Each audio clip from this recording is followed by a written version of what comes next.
Hello, dear students. Today I would like to give information about the language acquisitions and the language learning and the common features of a good language learner, subject of which is Introduction to the Linguistics. So let's get started.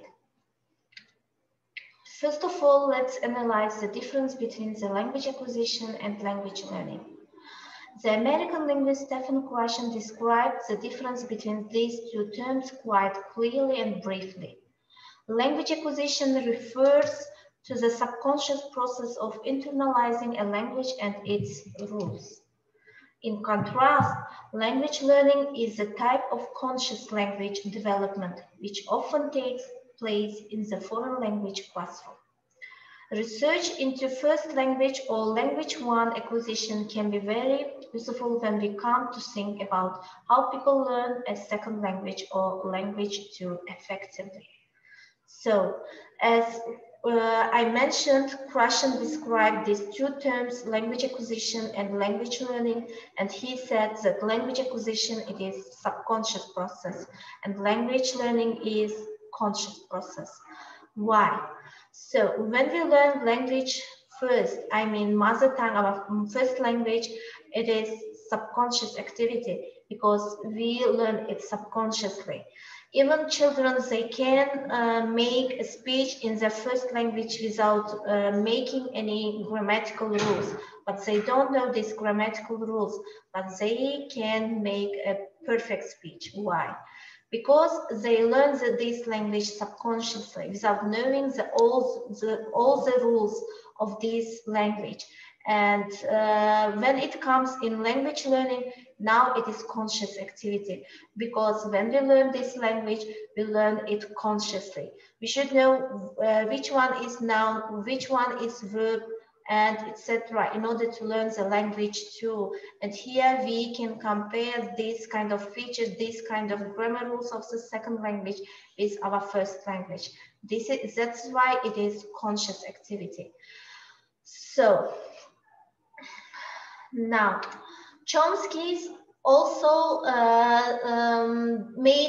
did a research on this topic, and he is an American linguist. Chomsky, the American linguist, has completed a great deal of important research in the field of language acquisition since the 1960s. According to Chomsky, although environment does play a role in language acquisition, all humans are genetically programmed with a language acquisition device. This brain function enables children to process and order the language that they are exposed to. Chomsky's hypothesis claims that the complex nature of language and its rules would be too difficult for us to acquire if our brains were not equipped with a language processor. It is precisely this capability known as the universal grammar, which enables any child in any country to learn any first language efficiently, provided that they are given sufficient exposure from birth. Now let's move on the second language learning. Chomsky has also studied how people learn a second language. His research supports the idea that language is made up of a system of rules. Chomsky believes that all natural languages contain a common set of natural rules. There are also other rules which differ from language to language.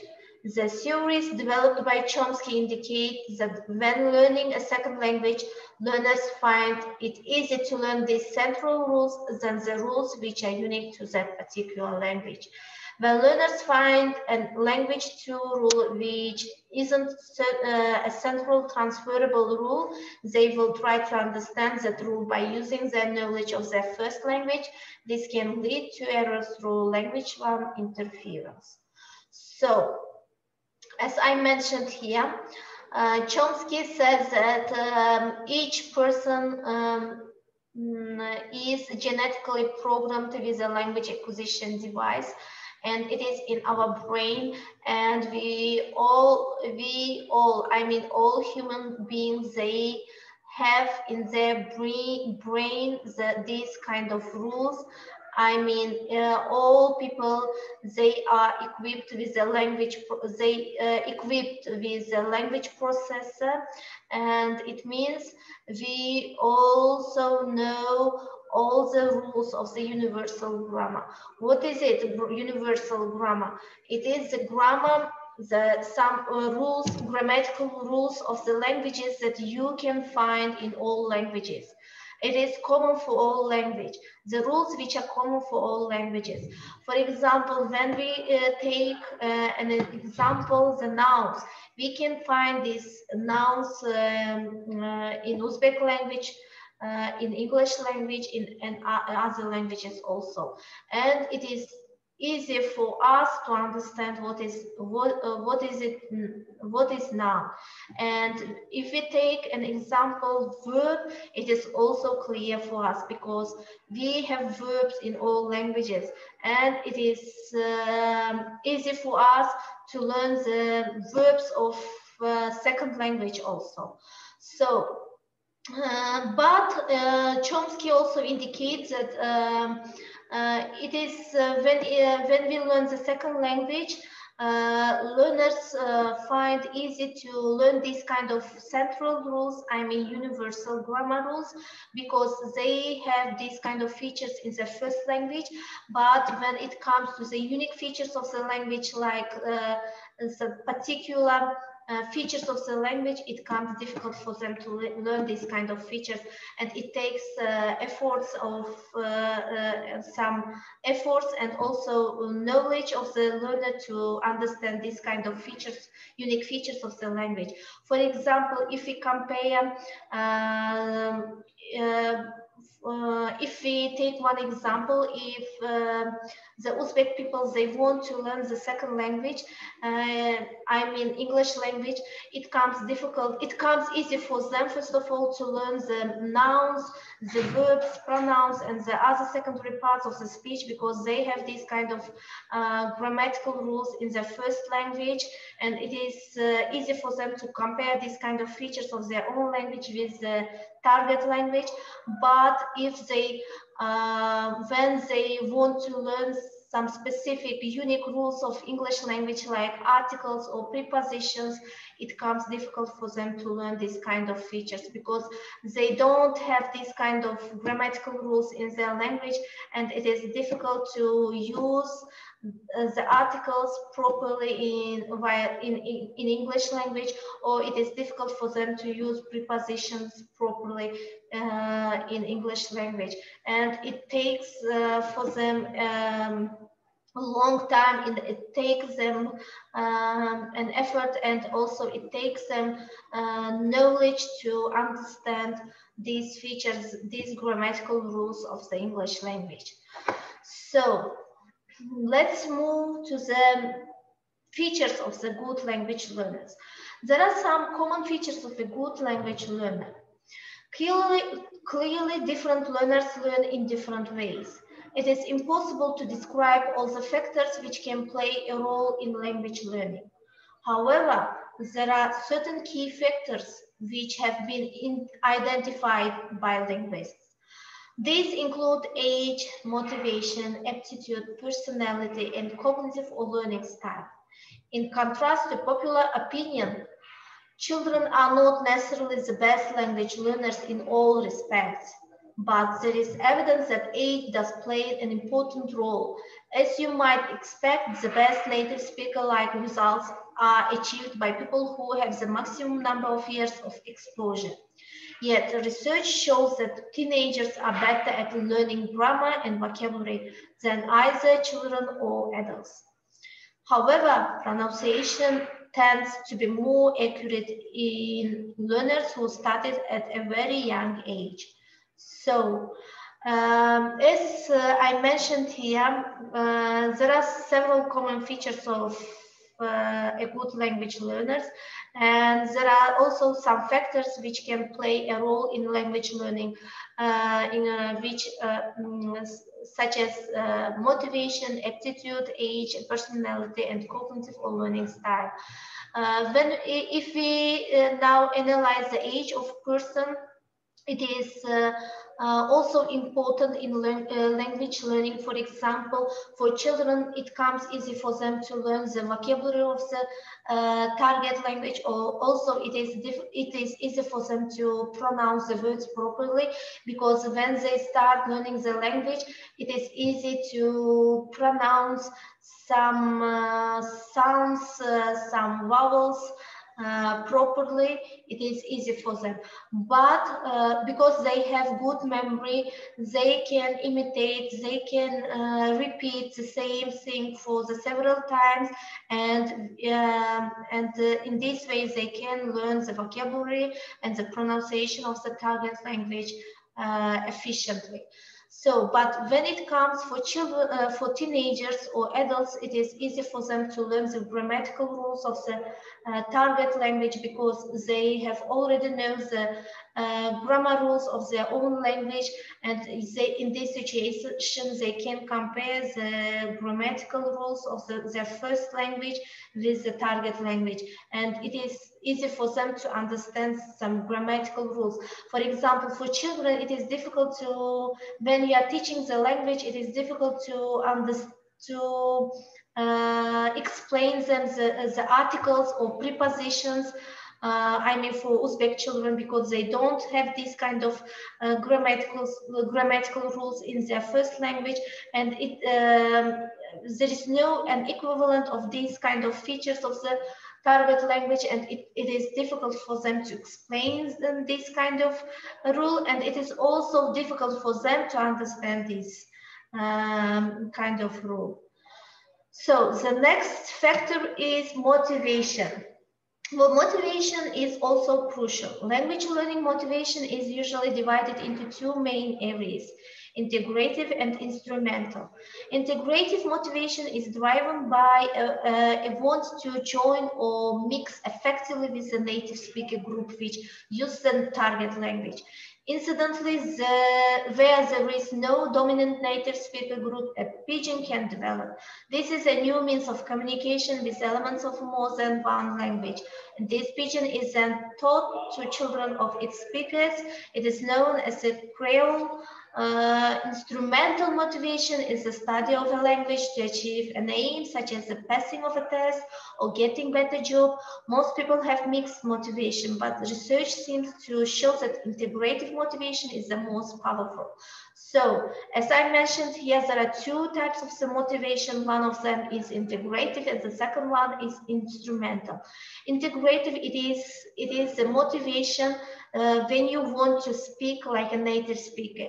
You don't, it is not for testing, it is not for getting a job. It is being one part, one member of that society, and you want to learn the language like a native speaker. You want to speak like a native speaker, and this is your motivation. And the second motivation is instrumental. You have your own dream. You want to learn the language in order to get a better job, or you want to pass a test. This is your dream, and in order to achieve your dream, you should learn the language. But it is also effective. But those who once pass an exam, or those who once get a better job, they then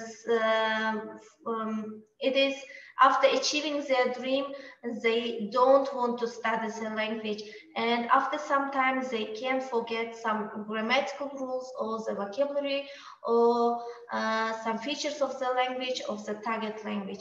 But those who have integrative motivation, they will learn the language efficiently, and that's why this motivation is the most powerful. So the next factor is aptitude.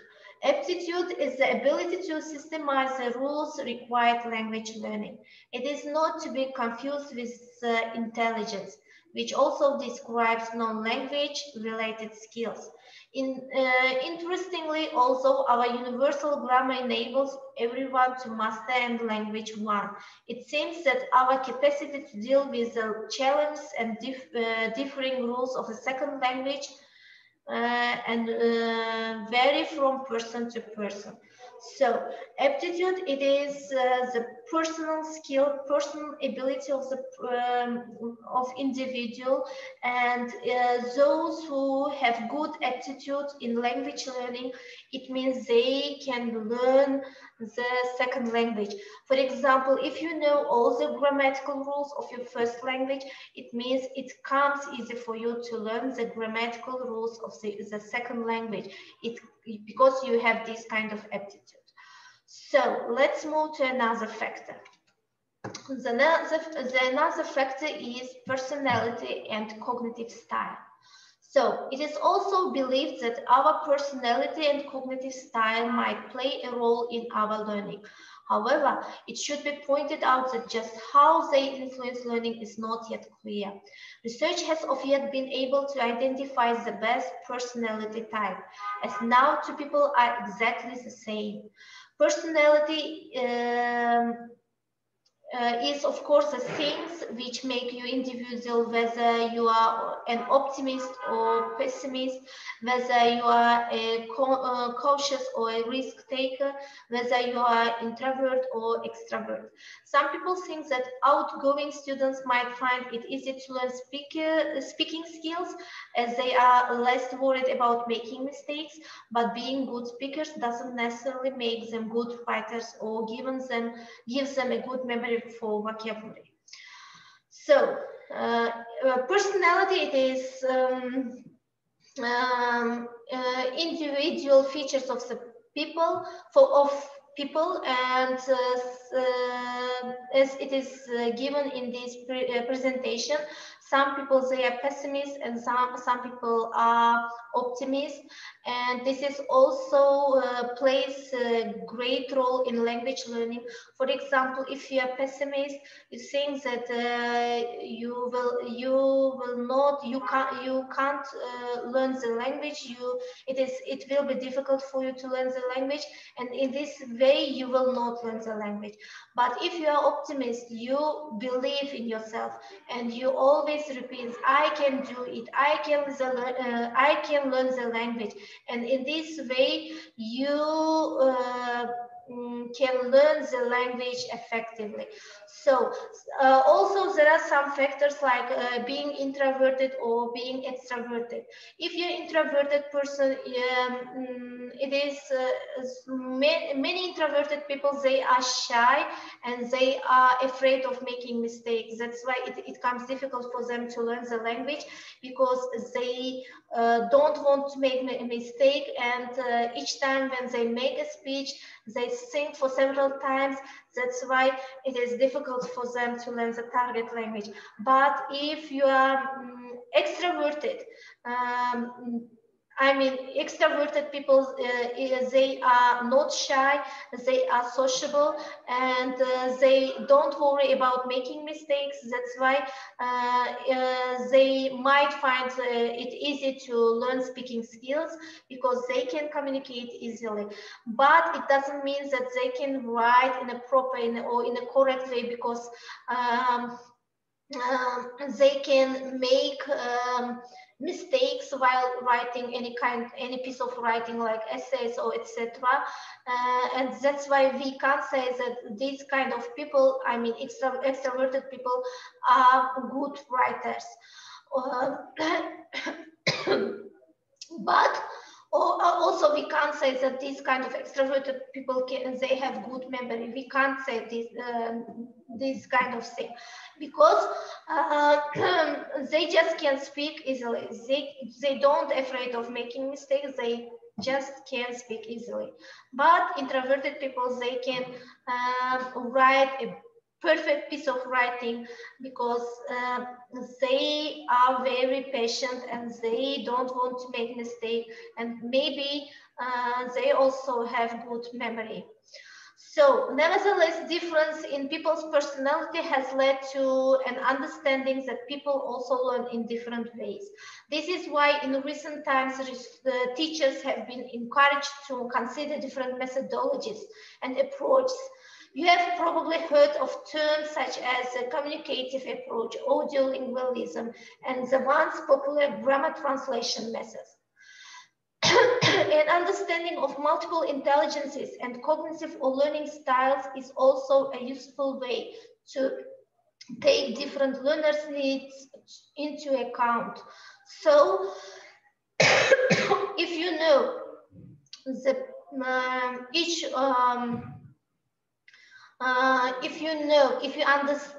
if you understand each personality, if you understand people's personality, it will be difficult even for teachers to teach them, because there are different kind of approach to teach the language, and they try to use the best one. So let's make a conclusion. So language, as we discussed today in this lesson, there are two, language acquisition and language learning. And language acquisition is concerned with how we learn our first language, and language learning focus on how we learn the second or foreign language. Chomsky supports the existence of a universal grammar which pre-programs the brain to make sense of the different rules of language. As far as language 2 learning is concerned, our success may be influenced by a number of factors or key variables. And I mentioned about these factors or key variables, like there are several factors of language in order to be a good language learner, like age, motivation, aptitude, personality, and etc. So it was the end of today's lesson. I think it was interesting for you to watch this video lesson. Thank you for your attention. Bye.